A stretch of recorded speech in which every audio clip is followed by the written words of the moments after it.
We need to have a grown-up conversation about where we are, how we got here, and what we intend to do about it.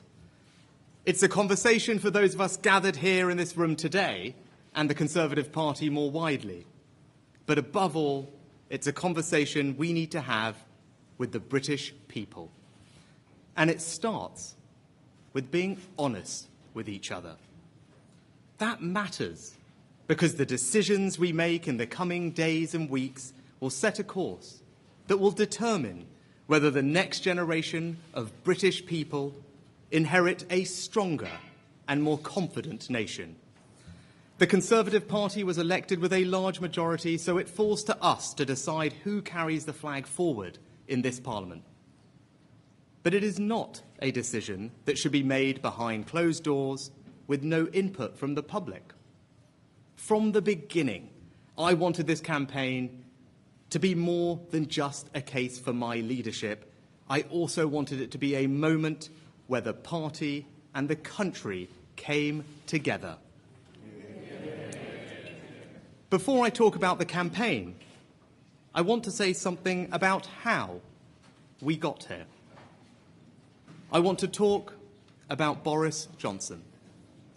As candidates to replace him, we owe it to the British people who elected Boris as Prime Minister in 2019 to explain why he is leaving office. Boris Johnson is one of the most remarkable people I have ever met. And whatever some commentators may say, he has a good heart. Did I disagree with him? Frequently. Is he flawed? Yes. And so are the rest of us. Was it no longer working? Yes, and that's why I resigned. But let me be clear. I will have no part in a rewriting of history that seeks to demonise Boris, exaggerate his faults, or deny his efforts.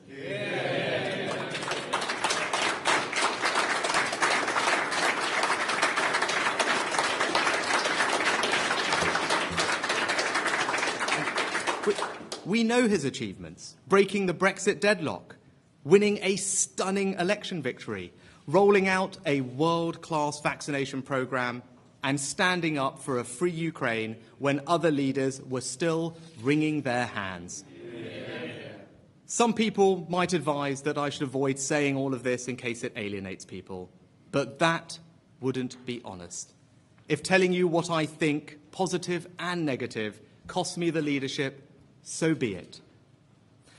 Since I declared a few short days ago, the response has been, well, overwhelming, beyond my imagination.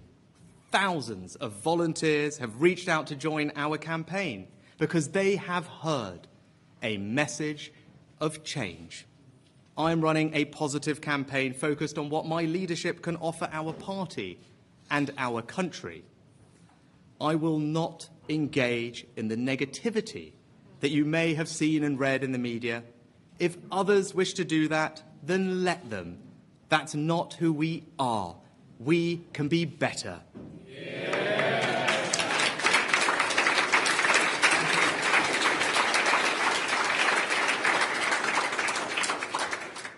Because I look across the field of candidates and I see colleagues and friends. I see people I admire and respect, people with exceptional qualities. I want to say to all of them, we are still part of the same Conservative family. And when this election is over, we're going to work together for the British people. Yeah.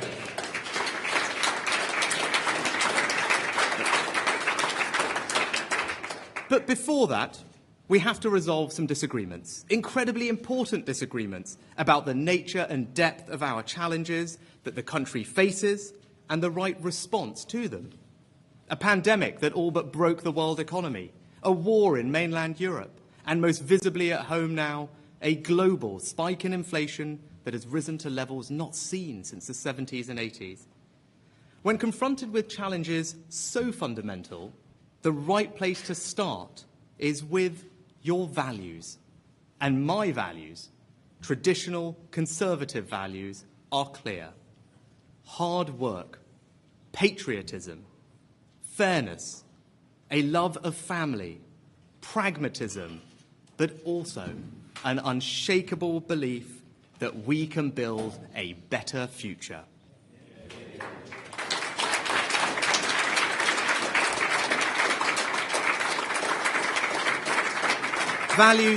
Values that compel me to say it is completely unacceptable in this country that too many women and girls do not enjoy the same freedom most men take for granted in feeling safe from assault and abuse.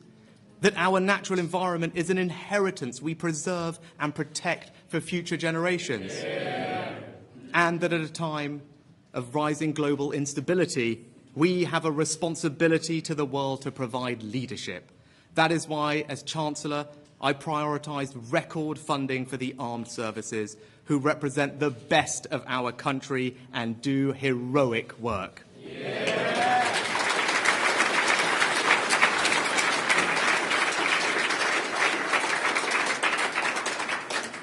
But as vital as values are, they are not enough.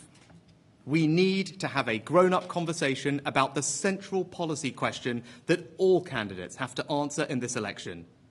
Do you have a credible plan to protect our economy and get it growing?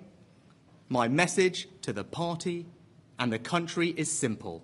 I have a plan to steer our economy through these headwinds. We need a return to traditional conservative economic values, and that means honesty and responsibility, not fairy tales. Yeah.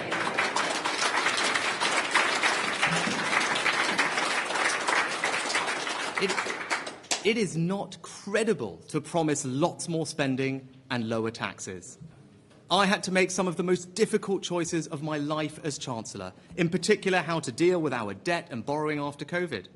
I have never hidden away from those. I certainly won't pretend now the choices I made and the things I voted for were somehow not necessary.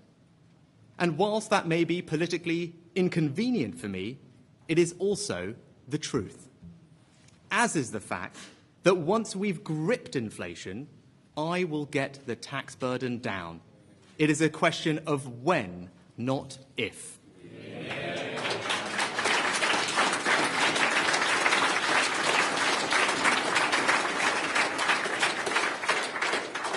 And I will achieve this because I have a clear plan to get our economy growing quickly.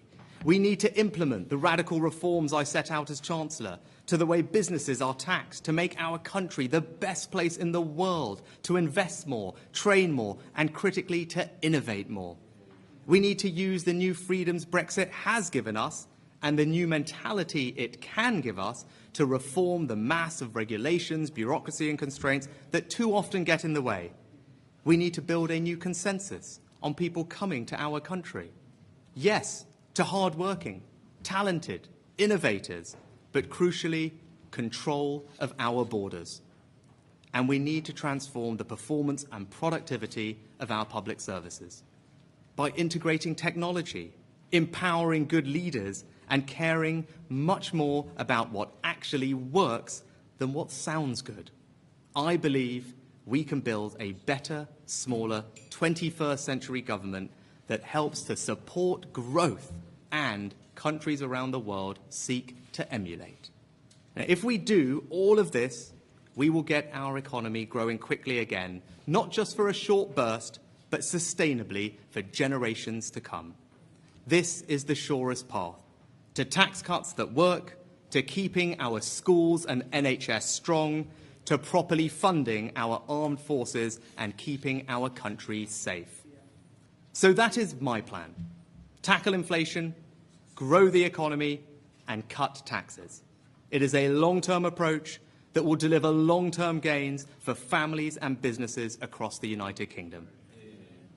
I am prepared to give everything I have in service to our nation, to restore trust, rebuild our economy, and reunite the country. I want to have a grown-up conversation where I can tell you the truth. A better future is not given, it is earned. That is why I am standing to be the next leader of the Conservative Party and your Prime Minister. Thank you.